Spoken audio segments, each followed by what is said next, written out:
I farmed 30 plus runs in the Trials of Chaos, so you don't have to. And today I'm going to break down why running the Trial of Chaos is such a good farm for currency. What's up, guys? War here. Welcome back to the channel. So today I'm going to go over my currency farm for the Trial of Chaos and break down everything that you need to know on how to farm this if you want to just print some currency.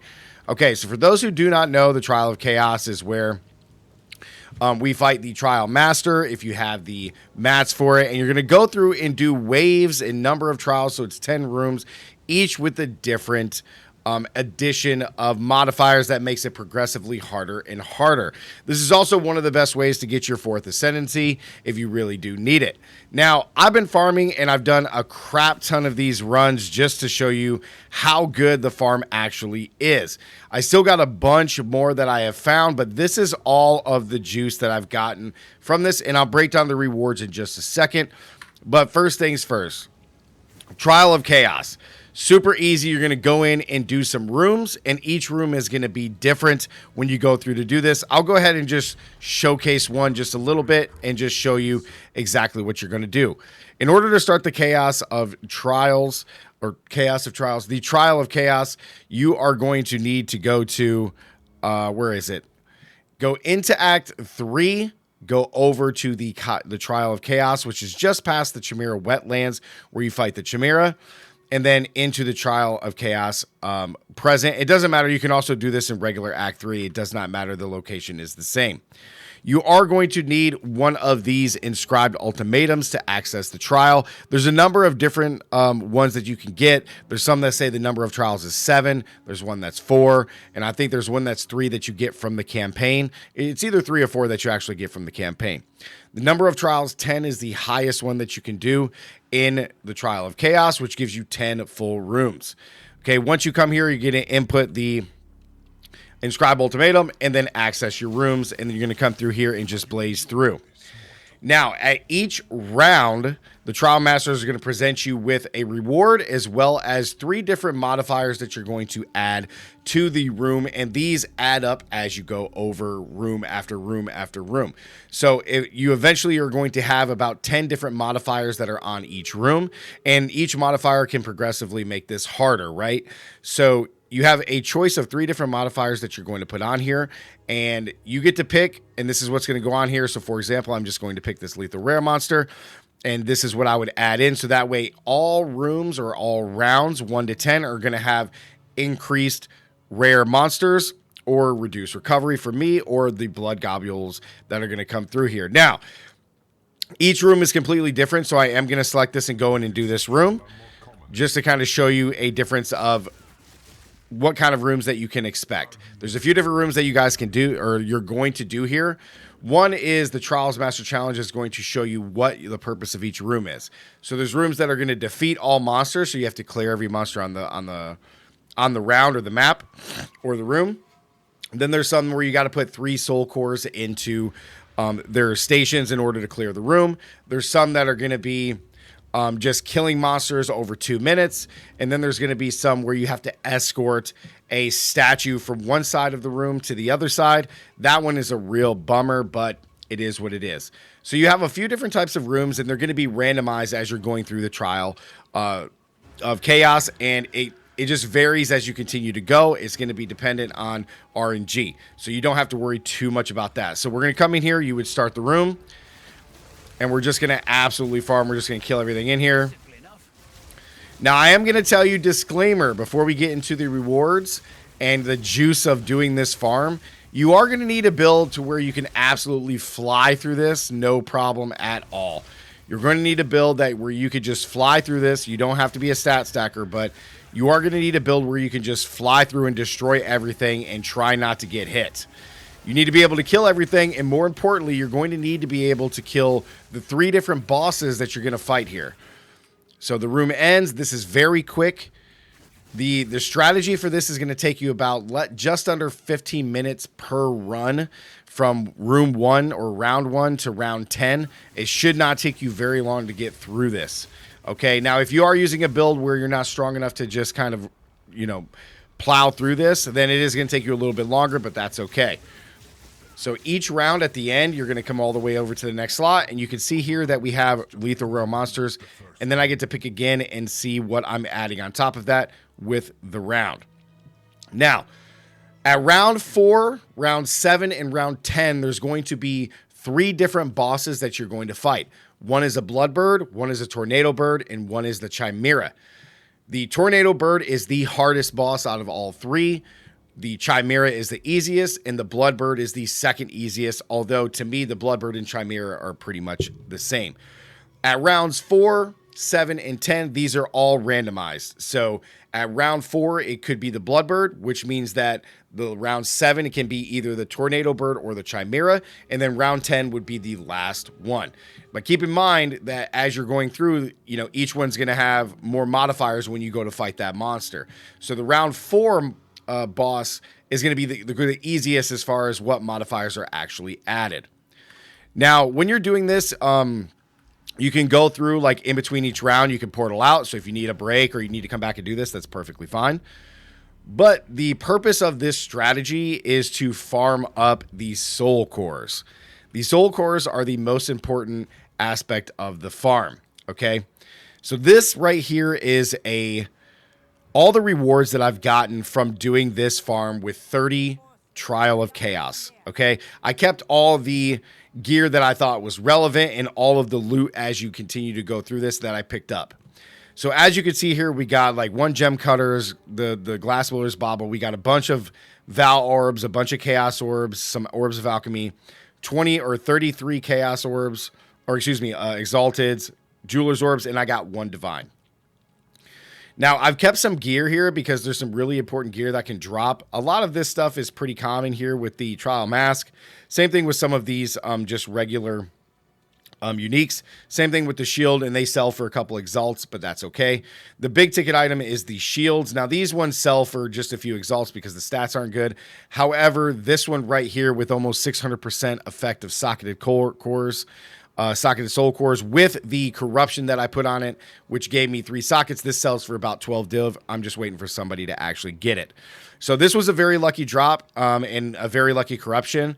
Outside of that, it's only a couple exalts. So you can see that the exterior loot is pretty good. It's not bad. We got a couple of these inscribe ultimatums, which can sell from anywhere from a few exalts up to like 10, 15 exalts. So not bad. You can get some corrupted maps, which is really good. But the bread and butter of this farm is the soul cores. Okay, all the soul cores here, you get 3 in each run. And each of the soul cores sell for a different price. On average, you're getting about 5 exalts per soul core, which means that you're getting 15 exalts no matter what in 15 minutes or just under 15 minutes when you're doing the run. Now, it may not seem like a lot, but it is when you get drops like the soul core of Ascapa, which is increased rarity. Each one of these sell for 2 div, so that's 4 div. The soul core of Zalatal. This is the mana one, which is the second highest one in here. These sell for about 62 to 65 exalts a piece. So this is 2 div for 4 of them. And then the next most important is your all elemental resistances. These sell for about 30 exalts a piece, if not more.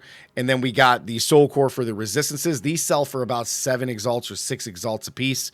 So you can see that this just racks up your returns on doing this, and this farm is just very, very quick. So with all of this here, I probably have a good amount of close to 10 divines, just with maybe not 10 divines. So this is 2, 4, 5, 6, 7, 8. So this is 8 divine right here. So I probably got close to 10 divines here in 30 runs. Now, again, all the soul cores that drop are RNG, and same thing with getting a lucky drop with the shield. That's why I'm not counting it on top of that, because I got lucky with the corruption. Otherwise, even the 584% increased effect of socket of soul cores, this is still only a few exalts until you actually get the 3rd socket on there. So all in all, we came out with about 10 div. Now, if you think about it, 30 runs is 4 runs per hour. So divide 10 divines split up between how much exalts. You're getting a few hundred exalts per hour, which is really, really good in this farm. It's very, very quick, very easy. And the inscribe ultimatums drop like candy just when you're doing this farm as well as doing maps or something like that. Now, you do have to have the inscribe ultimatums that have 10 trials for this farm to really work. They range from an area level of 75 all the way up to 80. I don't have any more 80s right now. I'm on my 79s because I've been blasting the 80s first. But in my testing, I've done 75s all the way through to 80s, and it doesn't seem like there's a big difference as far as like what kind of rewards that you guys can get from actually doing these. So if you have a character that's not as fine-tuned as like mine is, then you can do some of the lower level ones. Otherwise, it doesn't matter. Just blast any inscribe ultimatums that you can get. Now, in addition to this, the shields and all of these items right here, these unique items that can drop, all come from fighting the Trialmaster. Now, how do we fight the Trialmaster? At the end of each run, I got to go to the currency exchange because I don't have any. You are going to be rewarded with one of these 3 fragments. It's random which one you get, but the Cowardly Fate, the Deadly Fate, and the Victorious Fate. You will need to get all 3 in order to fight the Trialmaster. So each run you're going to be rewarded with 1. It's RNG, so you could do 2 runs in a row and get 2 Deadly Fates, and then boom, that sucks. You still need 2 more pieces. However, these prices are fairly cheap. Okay, 32 exalts for the Deadly Fate, which is the most expensive. The Victorious Fate is 9, probably not even 9. It's 10. And then the left side or the middle is 11. So it's 22 plus 32. So you're at, what, 54 in total for a run. So typically what I've done is I'll run 2. So the first one, I'll get a drop on whichever fragment I get. And then the next run, if I get a different one, I'll just buy whichever third one that I need. So that way, every 2 runs, I actually get to fight the Trialmaster boss fight. And the Trialmaster boss fight can drop you a range of really good items. The 2 most important are going to be the shield. The shield is the most important because of the upside of getting something like this.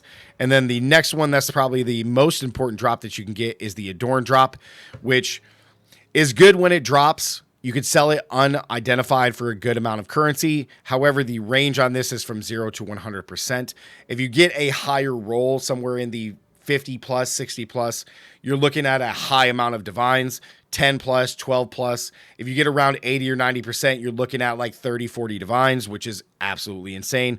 The one bummer is that when you identify it, the percent roll on here is completely random. So there's a lot of people that just sell this unidentified. So the Adorn drop as well as the shield are the 2 biggest drops that you can get from the Trialmaster, amongst other things that can drop in the world. But those are the 2 most prevalent drops that you're looking for. Other than that, the soul cores, you're looking for the rarity one, you're looking for the mana one, then you're looking for all res, and then you're looking for chaos res. Everything else sells between 4 to 7 exalts a piece, which is still really, really good considering how fast this farm actually is. So guys, that's what I've been doing to farm. It's been really, really fun in the Trial of Chaos. I'm all finished. I've been waiting to kind of complete this to show you guys this video and just show you what I've been working on and just blasting through. But we do have one last thing that we have to talk about when we're coming in here, and this is the modifiers. So I put together a little bit of a cheat sheet here just to kind of show you guys what modifiers to try to get as you're going through this. Now, this right here, this list right here is probably the easiest one. So I'm going to go ahead and remove my camera just so you guys can see absolutely all of them. Now, this is the easiest. This is the good. So blood globules, any one of these on here are perfectly fine to take. Some of the easiest ones is turrets, lessons leech, drought, lethal rare monsters is completely free. Unstoppable monsters is completely free. Entangling monsters is pretty free. You do not want to take monster speed until you defeat the tornado bird, which is very important. I would never, ever take the petrification statues. Never take this. Never taking pending doom ever. These 2 you should never take. Never take the Val Omnic 2. Do not take this. These 3 are the worst. Do not take statues. Do not take Val, and do not take impending doom. These are the 3 worst modifiers that you can get. Now, here's are some of the other ones that you guys can take. Perfectly okay. Heart Tethers is fine. Do not take Stalking Shade, especially if you're a melee character. Chaotic Monsters is okay. Deadly Monsters, do not take Deadly Monsters. Toxic Monsters, if you're ranged, is okay. If you're melee, it's kind of punishing. Time Paradox is actually perfectly fine. Pyramid Beams really suck unless you have a corrupted or a jewel that gives you immunity to corrupted blood. Volatile Fiends is also definitely not one to take. Next, some of these other ones that you really don't want to take is Damage defenses at anything that's tier 2. So when you're going through here, you can get like a reduced recovery. And then there may be another room that comes up and it gives you a chance to take room reduced recovery too, which just changes it from 40% reduction to 75. Try not to take any of these on the list that goes from 2 to 3 or 1 to 2. Do not take any one of these. Any ones on here are okay. And then any ones on here are okay when you're going through. Just try not to take the statues, the vow, or the impending doom. Otherwise, it's pretty okay. If your build is good enough, then you guys will be okay taking any one of these modifiers. It's a real bummer. There has been some times where I am stuck and I have like Stormcaller Runes 3, but it's like the best choice out of them. I'll get like, my options are Stormcaller Runes 3, Petrification Statues, and Val. It's like, well, I'm not taking either one of these, so I got to take Stormcaller. So I'll try to put this cheat sheet down here if you guys just want to come back to the video. But yeah, that's what we have in here, guys, as far as the modifiers that you need to look for. But yeah, guys, that's it. I wanted to share this with you because this has been an awesome farm and I've got some really good rewards. Maybe I just got lucky with some of the rewards, which is great. But even if we didn't get any of the rarity ones or any of the mana ones, which are the 2 most expensive soul cores, still getting soul cores that average between 4 to 5 to 7 exalts every single time you run. I mean, getting 20 exalts in 15 minutes is still pretty good on top of the other gear that you can potentially get. And with the fragments, if you don't want to fight the trial boss, then you can just sell them. So yeah, guys, this is the farm. It's been an absolute blast. This is a really good farm if you want to run it. Super fun, super good. Just make sure you have a strong build. Like the video, guys. Comment down below. Let me know what you guys think. If you guys have any questions about this, please let me know. I'll be sure to answer them. And as always, stay gaming, and I'll see you guys in the next one. Peace.